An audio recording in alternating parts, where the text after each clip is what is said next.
আমার বাইকের ক্র্যাশ করার পিছনে 3 থেকে 4টা রিজন ছিল।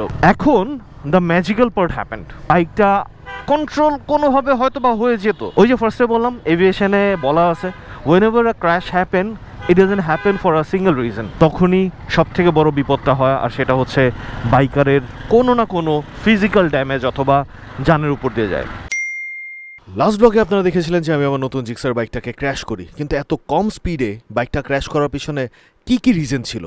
আসসালামু আলাইকুম সবাইকে, আমি আবির আছি আপনাদের সাথে। আর চলুন আজকের মোটো ব্লগে সেই দিনের সেই ক্র্যাশের পোস্টমর্টম শুরু করা যাক। তো বিসমিল্লাহির রহমানির রহিম। সবাইকে আজকের এই গরম দিনে গরম গরম ব্লগে স্বাগত জানাচ্ছি আরও একবার। এখন সময় হচ্ছে 3:34, বাহিরের temperature 39 degree, but feels like 43।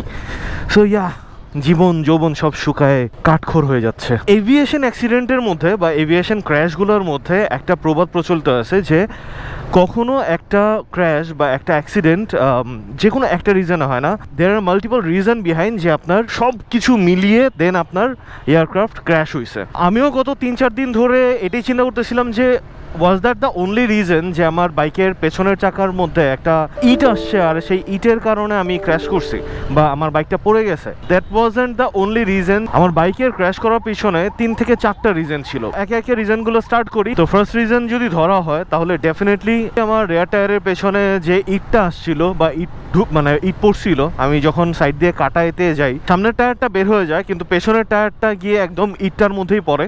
And এই কারণে আমার পেছনের বাইকের পেছনের সাইডটা পপ হয়ে যায়। সো পপ হওয়ার কারণে যেটা হয় যে আমাকে লিটারেলি বাইক পেছনের থেকে পুশ করে। So this is reason number 1, যে আমার বাইকের রেয়ার টায়ারের পেছনে একটা ইট পড়ছে অ্যান্ড যে কারণে আমার বাইক পপ হয়ে গেছে। রিজন নাম্বার 2 হচ্ছে বাইকের তো পেছনে ইট পড়ছে, পড়ার পরে বাইকটা যেহেতু আমার একটু হালকা কার্ভে ছিল বা টার্নিংয়ের মধ্যে ছিল, সো জাম্প যখন করছে বাইক তখন ও হালকা একটু টিল্ট হয়ে গেছে। এখন দ্য ম্যাজিক্যাল পার্ট হ্যাপেন্ড। একে আমার বাইকের পেছনটা একটু টিল্ট হয়ে গেছে, সেকেন্ড আমাকে বাইক যেহেতু পপ করছে আমাকেও ধাক্কা দিয়ে একটু উপর দিকে উঠাই দিয়েছে। এই হাতটা, ডান হাতটা, সেটা ব্রেকের ওপরে ছিল। দ্যাট মিনস থ্রটলে আর ব্রেকের ওপরে আমার হাত ছিল। আমি কিন্তু ব্রেকে চাপ দেই নাই, বাট দ্য সিন ইজ আমি যখন পপ হয়ে গেছি তখন আমার ফিজিক্যাল ওয়েট সামনের দিকে আসার কারণে, যেহেতু আমি এভাবে ছিলাম, ব্রেকে অটো চাপ পড়ে গেছে অ্যান্ড সামনের ব্রেক ধরা হয়ে গেছে। হয়তো বা সামনের ব্রেক না ধরলে বা না ধরা হইলে বাইকটা কন্ট্রোল কোনোভাবে হয়তো বা হয়ে যেত, বাট ওই যে বললাম যে খুব ফ্র্যাকশন অফ সেকেন্ডসের মধ্যেই পুরো কাহিনীটা হয়ে গেছে। সো যার কারণে ওই কন্ট্রোলিংয়ের টাইমটাই আমি পাই নাই, 1 নম্বর। আর 2 নম্বর হচ্ছে পেছনে টিল্টেড, সামনের চাকা twisted and at the same time brake ধরা হয়েছে। তো সামনের চাকা গেছে হচ্ছিল স্কিড করে। সুন্দর না? ফুললি একটা ম্যাজিক্যাল সিন, ওয়েল কম্পোজ। ওই যে ফার্স্টে বললাম এভিয়েশনে বলা আছে whenever a crash happen it doesn't happen for a single reason। তো এই সমস্ত কিছুর মাঝখানে কিন্তু আরেকটা কিন্তু আছে, আর সেই কিন্তুটা হচ্ছে আমার কিন্তু বাইকের স্পিড প্রচণ্ড কম ছিল। আমি চাইলে কিন্তু হয়তো বা সেভ করে ফেলতে পারতাম, এটা আপনাদের কাছে মনে হইতে পারে, রাইট? যেহেতু আমার বাইকের speed, if I am not wrong, তখন 18 ছিল। তো first of all 1 number reason হচ্ছে কাদা। তো আপনারা যদি ভিডিওতে একটু খেয়াল করেন যে আমার বাইকটা যেখানে স্কিড করলো সেখানে সামনে হচ্ছিল কাদা। This is one of the silly reason, যার কারণে আমার এত কম স্পিড হওয়া সত্ত্বেও আমি স্কারলেটকে কন্ট্রোল করতে পারিনি। আর 2 নম্বর বড় রিজন হচ্ছে আমার এর আগেও যে স্কিটের কাহিনী লাইফে হয়নি তা না, আমার এর আগে বাইকে স্কিটের কাহিনী হয়েছে, বাট আমি ওটাকে প্রিভেন্ট করতে পারছি একটা জিনিসের থ্রুতে, অ্যান্ড দ্যাট ইজ জুতা। ইয়েস, রাইডিংয়ের জন্য আমরা অনেকে রাইডিং শু ইউজ করি। আমি তখন বুট পরতাম, এখন আমি একটা কেটস পরে আসি, উইচ ইজ প্রোটেক্টিভ বলা চলে না। কেটসটা অ্যাকচুয়ালি ইটের টুকরা টুকরা পায়ে লাগলে হয়তো বা সেই ক্ষেত্রে খুব নাম লেভেলে আমার পাটাকে প্রোটেক্ট করবে, কিন্তু একটা জুতা বা রাইড করার সময় জুতা কিন্তু one of a big fact. আমি বলবো এবং কি আমি রেকমেন্ড করব, যারা একটু লংয়ে রাইড করেন বা যারা একটু সেফটি নিয়ে রাইড করতে চান, please wear a proper riding shoe.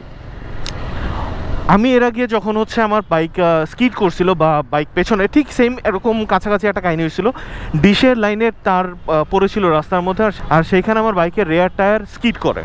And সেই স্কিড করাটা আমি প্রিভেন্ট করছিলাম জাস্ট পা দিয়ে একটা বাড়ি মারছিলাম মাটির মধ্যে, অ্যান্ড আমার বাইক সোজা হয়ে গেছিলো। বাট ওই দিন আমি এই কেটসটা পরা ছিলাম, মানে উইচ ইজ দিস ওয়ান।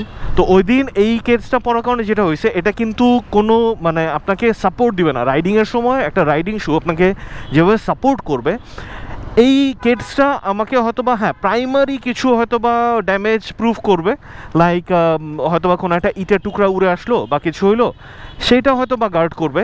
আপনি যদি একটু মোটামুটি রাগের টাইপের কোনো একটা বুট টুট পরেন সেক্ষেত্রেও পাবেন, কারণ এর আগে আমার সাথে যখন এরকম হয়েছিল আমি একটা বুট পরেছিলাম মোস্ট প্রবাবলি উডল্যান্ডের বা এরকম টাইপের কিছু একটা, তো যার কারণে আমি জাস্ট এই সাইডে একটা পা দিয়ে বাড়ি মারছিলাম মাটির মধ্যে, আর আমার বাইক সোজা হয়ে গেছে। এই দুইভাবে বেসিক্যালি ওই দিনের এই ক্র্যাশটা হয়তো প্রিভেন্টেড হইতো। এক নম্বর হচ্ছে সামনে যদি আমার বাইকের সামনে যদি কাদা না থাকতো সেই ক্ষেত্রে বাইকটা অত স্কিড করতো না যেভাবে স্কিড করছে। দুই নাম্বার, আমার পায়ে যদি বুট থাকতো তাহলেও হয়তোবা আমি বাইকটাকে কন্ট্রোল করে ফেলতে পারতাম বা পড়তে দিতাম না, ক্র্যাশটা হইতো না। তো এই ছিল মোটামুটি পোস্টমর্টম। এটা তো ছিল যে কেন হয়েছে অ্যান্ড প্রিভেনশন। বাট এইবার আসি আরও বড় জিনিস, যে আপনার safety. So to be very frank, Scarlett she is my জান নাও। বাট যখনই আমি বুঝি যে আমার বাইক বা আমার যে কোনো ভেহিকেল আমার কন্ট্রোলের বাইরে চলে গেছে, আমি কখনোই ভালোবাসা প্রকাশ করতে যাই না ওই মোমেন্টে।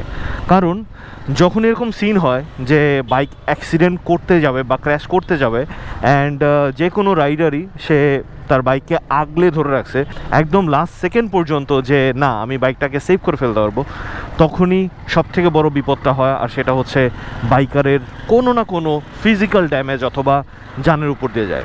যখনই আপনারা বুঝতে পারবেন যে একটা vehicle which is out of your control, আরে নির্ঘাত পাঠাও রাইডার খ্যাপ খুঁজতেছে, তো যখনই আপনারা বুঝতে পারবেন একটা vehicle is out of your control, কখনো এই ভালোবাসাটা দেখাইতে যাবেন না। আই নো অনেকের কাছে ব্যাপারটা শুনতে খারাপ লাগতেছে বা লাগতে পারে যে এত ভালোবাসার বাইক, কিন্তু আমি কেন একটা ক্র্যাশ হইতে দিব।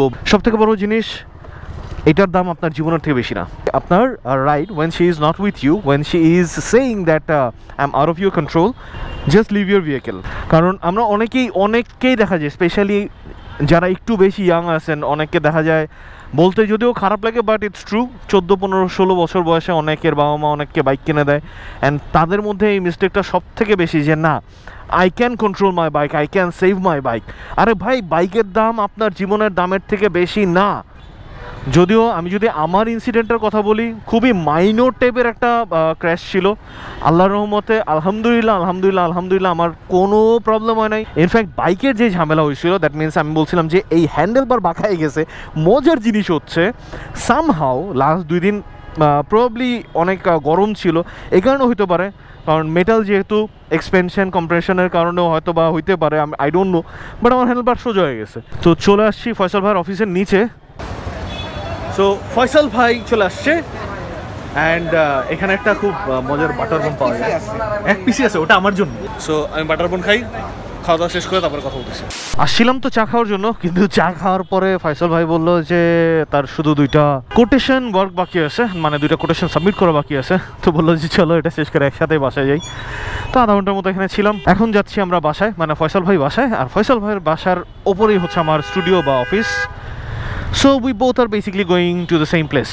And yes, আজকের মোটামুটি যে কথাগুলো আপনাদেরকে বললাম এটাই ছিল ইতিবৃত্তান্ত, মানে সেফটি অ্যান্ড সিকিউরিটি ব্যাপারে, যে কেন ক্র্যাশটা হয়েছিল অ্যান্ড কীভাবে প্রিভেন্ট করা যেত, আর ক্র্যাশ হলে আমাদের কি করা উচিত। জানি না কতটুকু হেল্পফুল আপনাদের কাছে লেগেছে, বাট ব্যাপারটাকে হেল্পফুল এবং ইউজফুল কন্টেন্ট হিসেবেই করার চেষ্টা করছি। কারণ হয় কি যে আমরা একটা প্রবলেম বা বিপদে পড়লে সবসময় বিপদটা দেখি, কিন্তু বিপদটা কেন হয়েছে বা প্রবলেমটা কেন হয়েছে এইটা অ্যানালাইজ করার চেষ্টা করি না। তো আমি বেসিক্যালি আজকের ব্লগে আমার লাস্ট ইনসিডেন্টটা বা লাস্ট ক্র্যাশটাকেই অ্যানালাইজ করার চেষ্টা করলাম। তো যাই হোক, আজকের মতো তাহলে এখানে শেষ করি, রাইট? দেখা হচ্ছে নেক্সট ব্লগে। তো আজকের মতো তাহলে Abir signing out. Do subscribe and enjoy the life. Love you guys. 3000 মানে 4 হয়ে গেছে, সরি 3000 পিস।